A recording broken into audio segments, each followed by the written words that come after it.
All right, we're live, and thank you everybody for coming in and checking out the Professor of Perseverance. I'm Dr. James Perdue. Thank you for coming into the podcast. And let's do this little thing here first. I just like this. Do this little opening.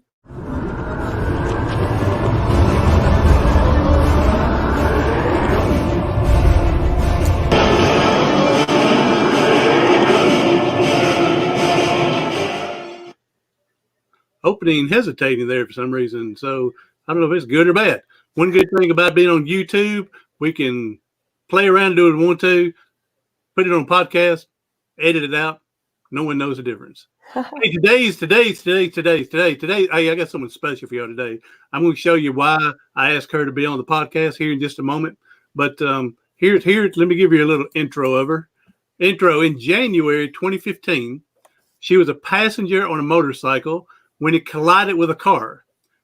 She woke up a week later in an intensive care unit without the use of her legs due to a spinal cord injury. Instead of accepting her disability as reality, she rejected the prognosis of being wheelchair dependent for the rest of her life. In the face of adversity, she is recovering from her disability and use it as a platform to reach the world. Not just my little small corner here, the world. That's awesome. In the last 5 years since her injury, she has been able to achieve more than she previously dreamed possible. To name just a few accomplishments, she is currently training to compete in the 2022 Winter Paralympics in wheelchair curling. After she qualified for the U.S. Paralympic Curling Development Team, and she has founded a nonprofit called Will With Me Foundation that aims to serve persons with a spinal cord injury. Over the past several years, she has generated a significant following among both spinal cord injury and able-bodied community. Her goal is simple. This is very simple. Show the world there is an opportunity in their obstacles. She helps people achieve their dreams through the importance of goal setting. Welcome to the Professor of Perseverance podcast, Jesi Stracham. Am I wrong? I'm sure I'm wrong. A wheelchair athlete, mission to inspire the world to live life to the fullest by sharing her story. And so, Jesi, thank you for coming in today. And pronounce that last name. I know I missed it. Strawham, like a straw you drink from, ham you eat. Now I can handle the ham. I'm a hamholic. So now, before we go any further, I want to show a piece of one of your YouTube videos. And speaking of that, let me get that video. Let me get that ticker going for you. So anyone who wants to go to Jesi's YouTube channel, it's right there running across. Here's again one of her. This is from one of the first videos I saw, and here's a piece of the beginning of it. And I want people to share to see this.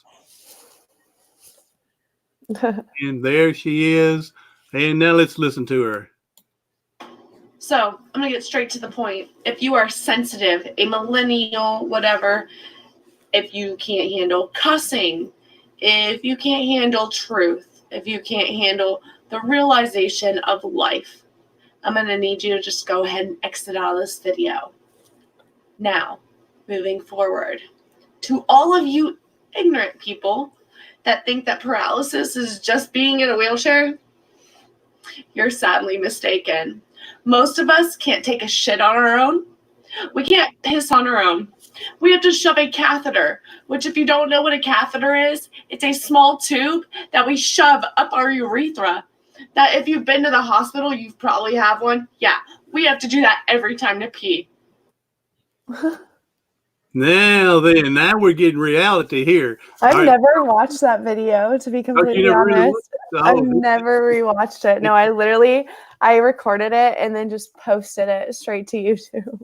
It is powerful because too many of us, and I'm guilty of it, they want people to see the positive side of me. We're so worried with the connotation already that people are going to say, well, he's pissed off in life. I don't want to deal with him. And so we fake a lot of things, and I'm guilty of it, to let them know the positive end of everything. And so with you, I mean, that was one of the first videos I was going, man, this is reality, slapping people in the face and everything like that. So yeah, I'm glad you put it out.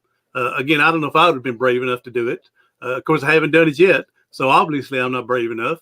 So that is amazing for that to happen. So, I can't believe I was so vulnerable, and I remember being so mad because, you know, everyone, even now, it still bothers me that people say, "Oh, I hope you walk again," and it's like, man, I hope that I get bladder control back. That's all I want. Yeah, there's bladder control and bowel movement control. Well, I'm very important fortunate. to me than walking. Very, very fortunate that we might as well just jump right into it. So in 2017, I was injured in 2015. 2017, I had gained almost 30 pounds. I was my heaviest. I was over 160 pounds. I'm only 5'3", so that's a lot of weight for me to be carrying with my structure. And I needed a change. And so I found this adaptive CrossFit program here in the Charlotte area. It's called Project Momentum Fitness. And through her guidance, I added fitness back into my life. And then I tried the Whole30 diet for 30 days.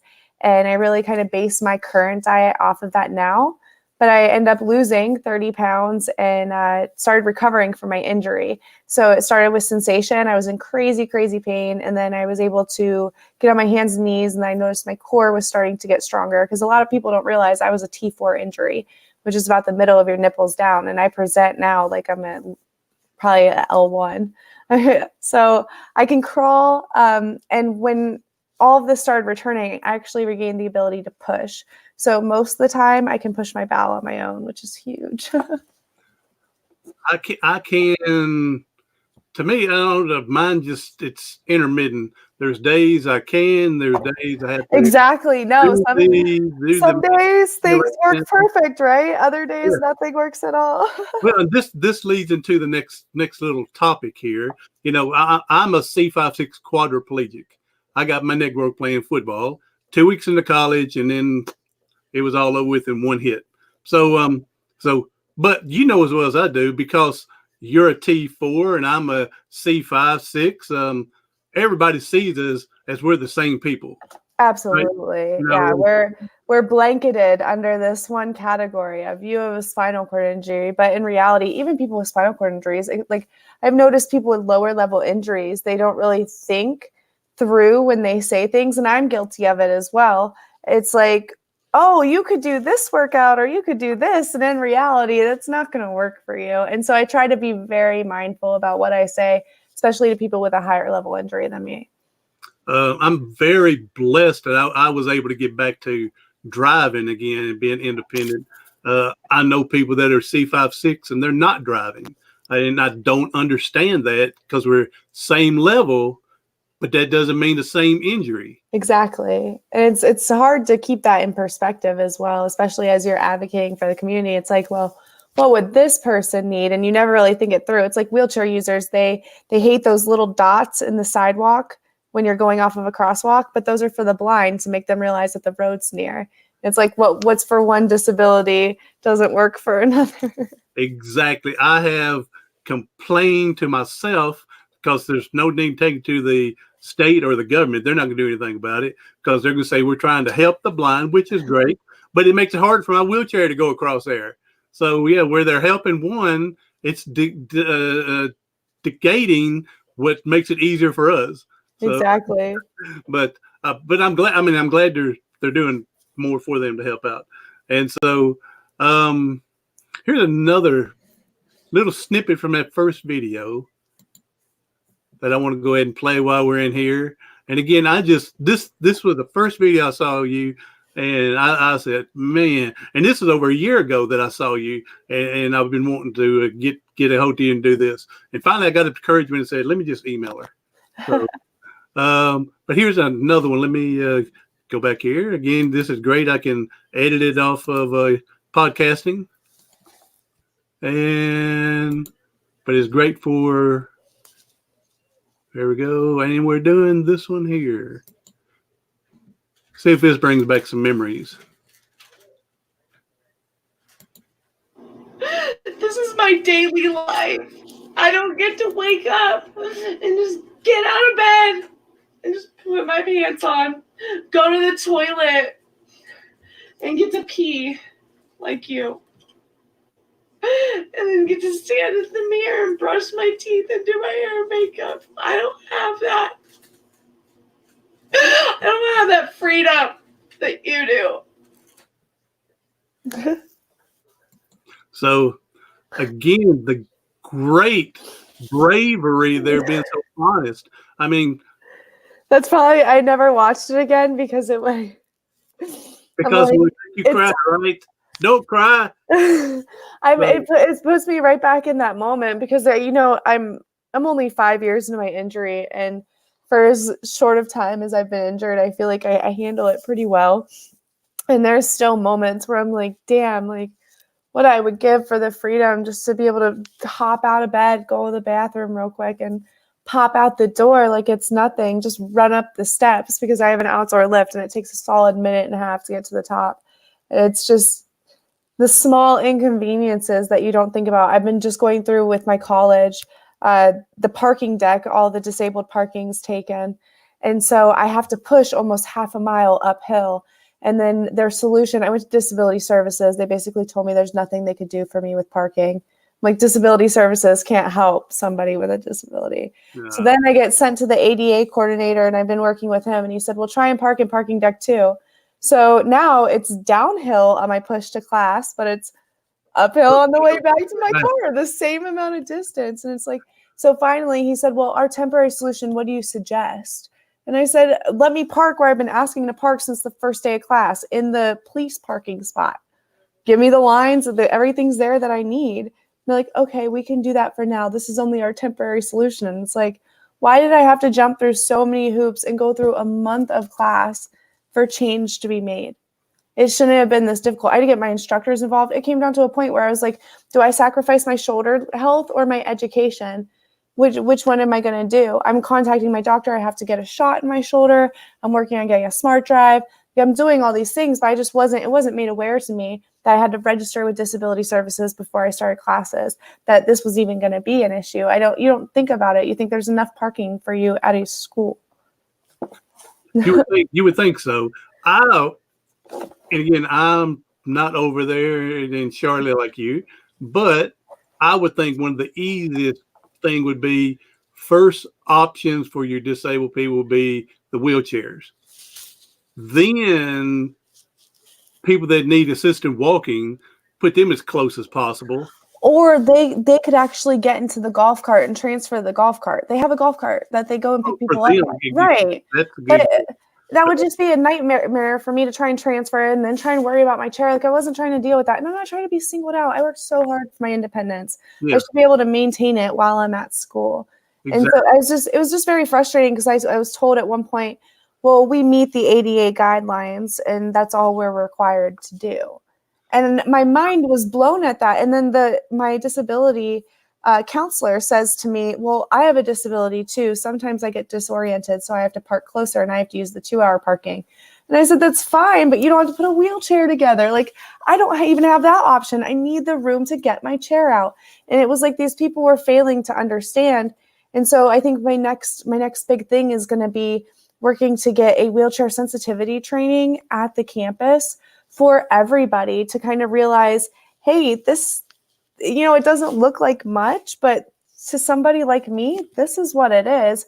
And it kind of give people empathy towards what we're going through, maybe a little bit of compassion and understanding, and then to help them for future people like me. I mean, there is another wheelchair user on campus. I curled with him before, but I don't know if he uses public transportation or if he's there all day. I don't know his situation, but I think that something needs to be done before it escalates to this point. Sounds to me one of the easiest thing would be, and I don't like when you said that she said, or he or she said that we meet the requirements. Wait a minute, that doesn't mean you can't go far beyond. Right. All they needed was a wheelchair specific space. That's all I asked for. And they said, well, the ADA creates these barriers where we can't do that. And I'm like, does anyone know how outdated the ADA is? I don't believe it's been updated since the 90s. Like, come on. There's over double the number of wheelchair users, if not triple, since then. I mean, we're a growing population. Spinal cord injuries alone, and then you add the amount of people born with CP every year, spina bifida, MS, cerebral palsy, or muscular dystrophy. Like, there's so many disabilities out there where people could potentially use a wheelchair.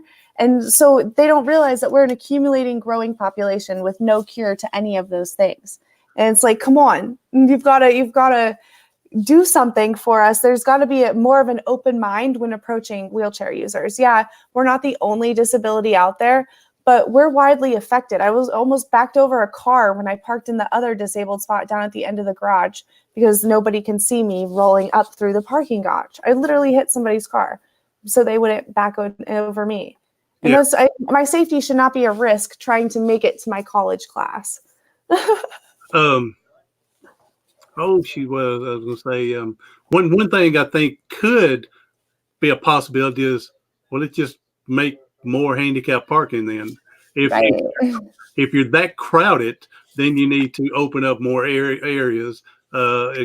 Take some of those walking people a regular thing, and then add more handicap parking. Also, you're talking about all the different groups of disabilities and everything, but the first thing that hit my mind after you're going through that list, what about our military people coming back mangled and disabled from war from there? So that's another category.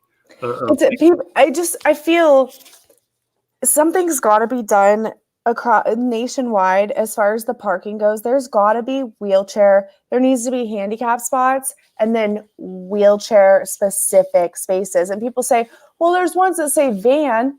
Well, that doesn't matter. We don't all drive vans. Some of us drive trucks, cars, whatever it is. And two, people still park in that spot. There needs to be a spot that says wheelchair user only with the loading and unloading zone where nobody will park in it. It's becoming a big issue.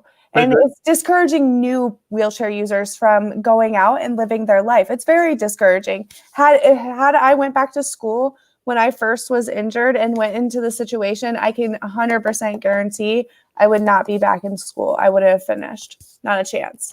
Yeah. It's still frustrating that now you're a baby when it comes to 5 years in a wheelchair, disabled. I'm 36-year veteran here. Wow. I've seen plenty of good changes. I've seen some things that's just idiot thinking. I have seen in my community, and this is a long time ago. I haven't seen it here recently. Long time before we had cell phones that take pictures and videos. I wish I'd had some back then. But I've seen my own police people park in the handicapped. Oh yeah, I've actually shared. My friend sent me a picture in Charlotte once of that, and I shared it on social media. And I said, "CMPD, what's up with this?" Because it's crazy. You know, you're not entitled. It's like motorcycles that park in the slash lines, or people that have the placard. I just got in a fight the other week with a man who parked in the lines. I literally opened my door and hit his truck. He said, "Don't hit my truck." I said, "Well, I can't get my wheelchair out. Fix your parking." He said, "Well, I have a placard. I could park here." I said, "You could park in the space, not on the lines." Exactly. There needs to be education. And that's what it comes down to, is a lack of communication about what is needed and educating the population on it. All it would take is adding one simple question to the driving test. What are the slash lines for in a disabled space? Because think about all the kids and how vocal they are. They would be the first one, if they seen someone parked incorrectly, to say, "Hey, do you know what those lines are for? You're potentially stopping someone from being able to live their life." We need to use our youth constructively. Yeah, exactly. And I don't know. I mean, I'm like you. It needs to be more education, but I don't know where it needs to begin now. There's so many people that are disabled. Should it start in elementary? I'm saying 100%. High school. Start with the elementary kids. Disabled people aren't different. We are just like you. We live lives just like you. Part of the reason I host wheel meetups across the country is to bring the disabled community into public together, to not only create community within ourselves, but to bring awareness to the rest of the community that we live life. We live a normal life. We go out, we hang out, we laugh, we drink, we eat. We do everything that everyone else does. We drive, that's people don't realize that we live a normal life because disability has been demonized for so long. Oh, It's been the hush hush word of you can't say disability, you can't say you have a disability, and it's like we need to own it and bring to light that hey, we're incredible, powerful individuals, and we're going to accomplish the same, if not more, than you. Exactly. Yes, ma'am. We had a friend of mine, Erica. Hey, Erica. Thank you. Hello. Hello, Erica. Thank you for coming in. Hey, if you have any questions for Jesi, let us know up here. So thank you for showing up. Here's a little funny story. And I've had this happen multiple times. It was early in my wheelchair, a baby like you, that one day I was pushing in the store and my arms I was pushing, and I went to go back to reach for the wheel to push, and I felt a hand I felt something. I looked down, there was a small child's hand. It had been 4 or 5 years old, and she was helping me push, which exactly, I thought, that's awesome. Thank you, honey. Her mother probably lost it. She picked her up and like bounced her in the buggy seat up there. I mean, she put her, and I said, ma'am, she didn't do anything wrong. She won't be bothering you again. I said, you got that right, because the way you're acting, she's going to be scared to death of the next person she sees in the wheelchair. And that woman had a great opportunity to teach, people with wheelchair disability, she was just reaching, helping me push. And it's pathetic how some people are. The greatest thing I did for myself after I was first injured, and it helped me with acceptance, was going back to work at the pediatric dentist office. So I worked for a pediatric dentist cleaning children's teeth. And after I got injured, they bought me a hand-controlled handpiece so I could go back to work. Long-term, it didn't work out. But they actually, the kids helped me accept my injury because they were so accepting of me. They wanted to know. They wanted to know why I was in a different chair than the other hygienist. Like, why are you in a cool chair and they're in the rolly chair? Yeah, and it was just cool to explain it to someone so innocent, and their parents not, because their parents weren't allowed back. And so they could ask questions freely without their parents stopping them. And it was beautiful how accepting children are. And we got another one. Judy's jumping in. Thank you for coming in, Judy. Appreciate you. Hey, the question for Jesi, go ahead and think about it, ask it. And Erica, thank you. Wow, this is great. Yes, Jesi, she's been my role model. She's 5 years disabled, and I'm 36, but she's my role model. All right. So yeah, and here's another great thing, and I've had this happen more than once. Someone to come up and pet me on the head like a dog and tell me how I'm inspiring to them. And then finally I started saying, why am I inspiring? They had no answer other than seeing I was in my wheelchair and not staying at home. And no, I said, is it because I got out of bed? Is it because I was able to drive here? Is it because I'm pushing my wheelchair? Why? Is it because I got a doctoral degree? Is it because? And then they had no answer. So that hadn't happened lately. But I got tired of people coming up. I shouldn't be your inspiration. You should be your own inspiration. Right, exactly. So what it comes down to is they don't think that they could handle it if they were put in our situation. And in reality, everyone has obstacles that feel the way that this feels in that moment. The loss of a loved one, the loss of employment, homelessness, that feels just as crippling as becoming disabled does. But it's all how you react to it. You live with these pains. The difference in my obstacles and an able-bodied person's obstacles is that mine's the first thing people see about me. I can't hide my wheelchair. They can hide what they're going through. And that's the way when people tell me that I'm inspirational, that I always say, whoa, like I'm just living my life, man. I had someone once tell me that for pumping gas, and it was the most wildest thing to me. And I was like, hey, no, like you have things you're going through too. It's definitely, you have things that feel the same way that this felt to me when it first happened. Now it's my day-to-day life. It is what it is. No reason to cry over spilt milk. Can't change it. Might as well accept it and move forward. It may be spoiled milk, but We don't like the taste that's in our mouth. But I've had other people similar situation, but I would tell them I had two options, right? One, I can stay at home, be in bed, let someone feed and water me like a vegetable, and then I can watch their TV station because I can't change the remote. And say, or I can take the hard route and get out in public and do what I can. And so you have two options. And then you find passion in it. And then you find, so for me, people are always like, how do you maintain your happiness? And it's like, I focus on the things I have to be grateful for. I have so much. The fact we have a roof over our head. I mean, start with that. You've got to start small. And then all of a sudden you're grateful for everything. And helping people. People don't realize the power of helping someone else, what it does for yourself. I try, when my schedule's a little crazy, but I still try to volunteer at the hospital regularly. I meet newly injured patients. I volunteer at the children's hospital, the rehab hospital, and the main one that I was in myself. And, it's so powerful to see how you can help someone else. And there's no feeling like that. It's the most fulfilling feeling. Yes. And I think that's one purpose. There's a lot of purposes in life, but one reason we're here is we should supposed to be helping other people. I can't do everything in life to help people. Maybe times I can only give them a couple of bucks. Or maybe if I can't mow the yard because I'm in a wheelchair, maybe I can send a friend over there would mow the yard for them. So I think that's one thing we ought to be able to help each other the best we can. But realize we can't do it all, because if we try to do it all, then we get ourselves so thin. We can't help ourselves. Absolutely.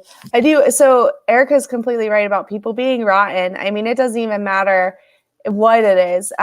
So when I was first injured, I remember how people would stare, and I felt, because it was a young, attractive girl in a wheelchair. So I dyed my hair purple.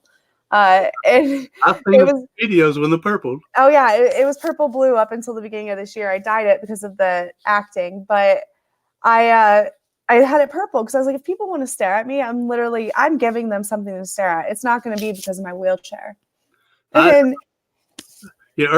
Early I was what would you say? Conscious, almost. Conscious, because people would look at me, and part of it is people that I knew, because I got hurt 2 weeks into college. So here I am back home, and then I'm seeing my high school fellows that I graduated with or played ball with, and then they don't know what to say to me because they're afraid to hurt my feelings. And I'm trying to be just me, James, and they're not taking it right. And so finally I had to end up saying, to the hell what people think. That was my next thing. Letting go of judgment. Yes. As soon as you let go of judgment of what other people think of you, like, stop worrying about what other people think. It's not going to control your life. You are the driver of your own life. And so you've got to let go of judgment, not only of what other people think of you and other people, but of yourself. You've got to stop thinking about who you should be, where you should be at. You're exactly where you're supposed to be at right now. As long as you're putting effort into a forward progress, you're right where you need to be. And people don't realize that. They put too much into this idea of what life's supposed to look like. But in reality, we're here for the moment. Nothing's promised. We're just here rolling with it. And you've got to be that way. And breaking the ice. So the newly injured, I wish that the mental side of this injury is never talked about enough. And they don't give you enough mental support when you're injured of how to go out into the real world, which is why my nonprofit's dedicated to building a transitional house for spinal cord injury survivors for that reason. Because, the physical stuff's there, but imagine learning everything from wheelchair users that have been through it. You're shortcutting so much of the rough times of adjusting to this life. That's my goal, is to help people adjust quicker to be able to get to where they want to be quicker. And so, go ahead. No, go ahead. Finish up. Oh, you're fine. Go ahead. But yeah. I was going to say, and this is me, and I'm sure it's the same with others. We all adjust and accept at a different rate. I've seen people that are paraplegics, and they seem to be accepting more than the quadriplegics, I think. Yeah. But I've seen one or more than one paraplegic, but this one guy, he'd only been hurt a month, and he was like, hey, let's go give hell. Let's go do it now. And he was just ready to go back to us. But it took me, not that I didn't accept it, And I don't know if you've been through this, but I was in probably 5 years of depression where I hid it from people and tried to be the happy, good, lucky, and everything like that. So, hey, Erica here, she wants to ask you, we've already talked about it, but you can go ahead and tell her. She wants to know what happened with you. So I was a passenger on a motorcycle, and a woman made a U-turn into the bike I was on. The driver of the bike went through her car, broke his leg. I went over her SUV, broke my back in 2 places. My ribs punctured my lungs, nicking my spinal cord. So my ribs are actually what paralyzed me. I have a traumatic brain injury, and I coded twice and was resuscitated. So I'm very, very lucky to be alive, and that's kind of why I have the mindset I have. I realize how fortunate I am to have another day above the ground, and I feel so lucky. I feel so lucky to get to live the life I get to live, and I'm very blessed. Have you heard of and we got another guy, 1111 Code? Thank you for coming in. Yes, Jesse, she's got a wonderful soul. She's my mentor. She doesn't know this, and so 36 years to her 5. She's up to her. Have you heard of W. Mitchell? I mentioned him a few times with other podcasts. He, back in the late 60s, was in a motorcycle accident. He got 65% of his body burnt. Face burnt, skin grafts, lost all of his fingers and thumbs. He just got mittens pretty much. And 4 or 5 years later, after all the skin grafts and everything, he was trying to learn to fly one of those small planes and everything. Whoa. He took some people up in the air, and they were having some type of difficulty. I'm not sure exactly, but he had to come back and land. When he landed, I guess the plane bounced, and everybody walked out of the plane except for him. When it bounced, it broke his back. And now I'm thinking, it's hard to go through one tragedy. Here he is going through 2, 65% of his body burnt, his face, no fingers and stuff like that, and now he's paralyzed, paraplegic. Oh, and but here's what he said. He got a book out. You need to go read it, because I saw on your website you're reading. I do. I love to read. And so I need to send you my book. Absolutely. Mine. Mine's called One More Play, because what happened with me was we were playing a pickup game of football, and my team got the ball back, said, "Hey, I'm done playing for today." I walked away. I heard someone say, "We need someone to run the ball." I stopped, said, "All right, I'll come back for one more play." If I'd have kept walking, where I'd be at today, we don't know. But the universe had a plan for you, so it would have came eventually. That's the way I look at it. I'm like, I could say all day that I didn't want to. I would take it back. I would take it back. But at the end of the day, it would have happened eventually, I feel like. And I'm at a place, I've felt this way for probably the last 2 years, but I'm just at a place where I'm so grateful for the opportunity that this has brought me, the life that I get to live because of it, and the perspective that it's given me. I mean, I'm so fortunate to view life the way that I view life and see how beautiful it is and all the opportunity that there is, even in our lowest moments, and the lessons that can be learned from it. And that's the beauty of life, is the lessons. And to go back to W. Mitchell, one of his big statements, and I'll quote it to a lot of people. He said, and I'll kind of make fun of it a little bit, but he said, "I used to be able to do 10,000 things. And then I started going, how do you do 10,000? I mean, did it count? And I can move one finger, move another finger. That's 10 things. I mean, how'd you come up with 10,000? I'm not come up with a number." But he said, "I used to be able to do 10,000 things, but now I can only do 9,000. I concentrate on the 9,000 I can do. Yes. 1,000 I can't do." He's an amazing man. I actually have him as a friend. I got his phone number and stuff now. I want to meet him in person one day. He's an amazing man. So if you get a chance to Google him, W. Mitchell.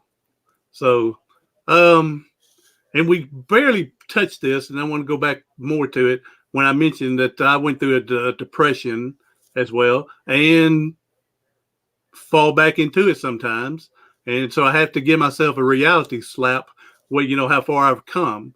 So if you've ever been so depressed or whatnot that it affected you from, of course, obviously not now, not the last 2 years you said, so it would have been early on possibly.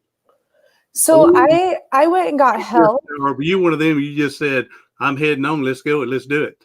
I was like, I'm heading on. Let's go and let's do it. I mean, I have moments, and I still have moments because I'm human.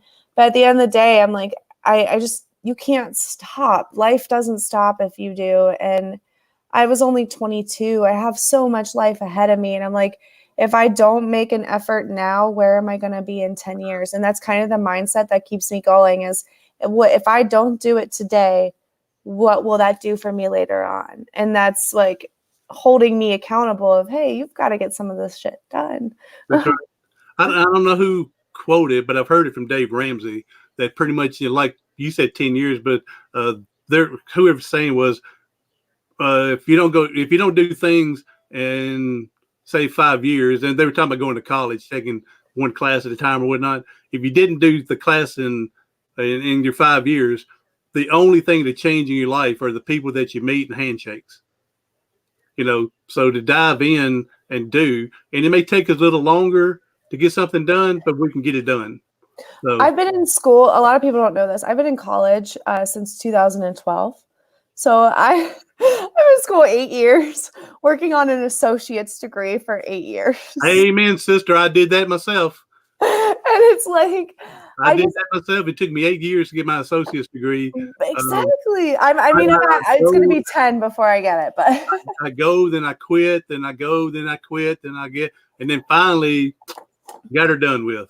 That's what happened. I was going, and then I got paralyzed, and I got put on academic probation. Then I didn't know if I wanted to go to school. And so last year I actually went back in school. I started with a 1.5 GPA, and I've raised it to almost a 3.0 in a year. So I've been busting my butt making straight A's. I commonly joke. Now, don't get me wrong. I'm not the smartest person in the world. When I graduated high school, I barely had a 2.0, just a C. I stayed eligible to play sports. That was it. I didn't do any studying. But when I got my associates, I finished with a 2.6, 2.5. So I said, hey, I'm already 0.5 ahead of my high school. Then I got my bachelor's with 3.0. Then I got my master's, a 3.9. Finished my doctorate at a 4.0. I said, man, the higher I went up, the easier it got. And then, don't give me that. No, it's just a lot of hard work. You know how that is. Hey, Erica, thank you for this. I appreciate this. She's such an incredible man. Thank you. Give me hope after hearing me speak. Oh, thank you, Erica. You're sweet and everything. I appreciate that. Hey, this is Will Life Tim. Hey, thank you for coming in. And Jesi coming in, talking and seeing Jesi. So, hey, thank y'all. All right. I believe we're about ready to wrap this up. But here, I want everybody to go to Jesi. You see her YouTube channel going across the bottom.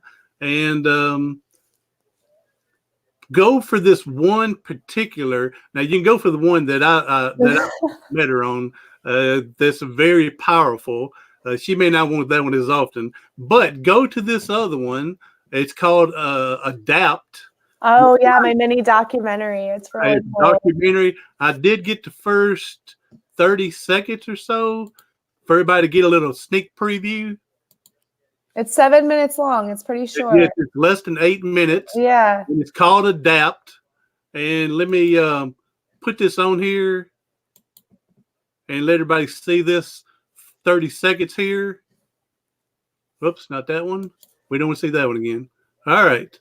So everybody watch this on Adapt on what Jesi is a little, and it has her story in it, but this is one of her big achievements that I think.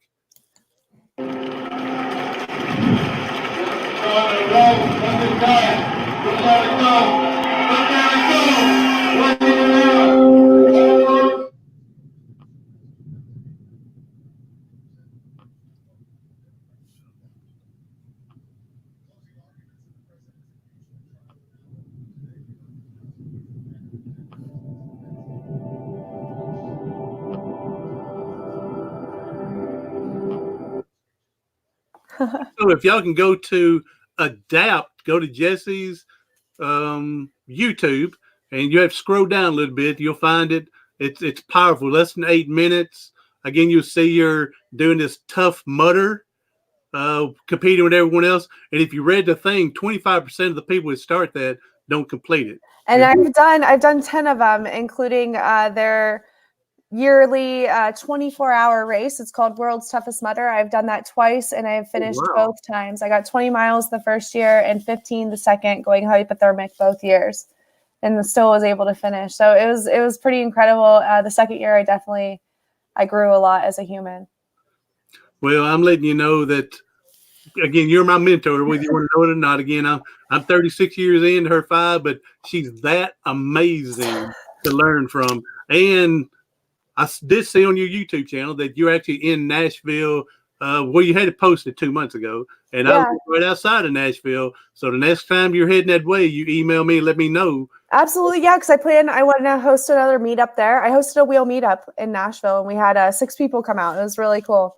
Well, I'll be number 7. Absolutely. Let me know. And the next time I'm in Charlotte, I was there 4 years ago. I was at a speaking gig, and of course, Jesi is a speaker. What else? Got your own closed? I'm a motivational speaker. I offer coaching courses. It's goal setting specific. So if you're having trouble setting your goals and accomplishing your goals, I will help you with accountability, building accountability. I have a couple programs of that. I do disability consulting with big businesses, helping them with their accessibility. I run the Wheel With Me Foundation. If you want to know more about that or want to help out with Wheel With Me Foundation, please reach out to me. I'm a social media influencer, and I do classes and courses on that as well, and everything else I have going on. So she's an amazing girl. Of course, now you see why when I found that one video, and y'all have to go. It's called Frustration. What? Frustrations of Paralysis. Frustration of Paralysis. That is the powerful video that I saw first that got me hooked on seeing and wanted to get her on the show. So, and again, that was over a year ago. I just finally woke up and said, let me email her. So, this is Real Life Tim. Thanks for coming in. Erica, really enjoy you coming in every time. 1111 code. Thank you. And there was Judy up top that came in. Thank y'all for coming in and participating and making Jesi feel at home. Jesi, leave us with a word of advice to help people out. What's a you set goals here. Give us something that's going to get us going. So every day, at the end of your day, look in the mirror or write down a reflection. I do 7 to 10 things I'm grateful for. Lisa Nichols says that we have a hard time facing ourselves. So 7 to 10 things I forgive myself for. And then what I'm hungry for, 7 to 10 things that I'm working towards, and that's keeping my hunger alive and keeping me moving forward. So stay grateful, forgive yourself. What are you hungry for? Oh, and I can't remember the speaker's name. African American. Can't remember. He was big. Les Brown. I love Les Brown. Eric Thomas. And he's the one that says you got to stay hungry. Oh yeah, that's Les Brown. You got to stay hungry. And then Eric Thomas plays off that. Not just hungry. Hungry. Definitely. So motivational speakers, start your day. I listen to something motivational. They say the first 20 minutes of your day determines what you take in the first 20 minutes determines the rest of your day. So I do like a Kobe contemplation, Eric Thomas, or Les Brown. Les Brown's really good. So those are my 2 tips. There you go. Awesome. Thank you again, everybody showing up. And again, you're amazing, Jesi. And let's say if anybody watching or catch the replay later, be sure to go down them buttons and subscribe and everything. Get them like buttons going. Be sure to share out. We want Jesi to be all around the world, not just her plan is to spread her message around the world. So let's help her out with this, and not it will help me out too. So it's not just to be just me, but it'll help her too. So, like, share, subscribe. Amen, sister. All right, thank you, everybody. You'll have a good day. Hey, do something today, tomorrow, something next week that's going to help you persevere past your paralysis.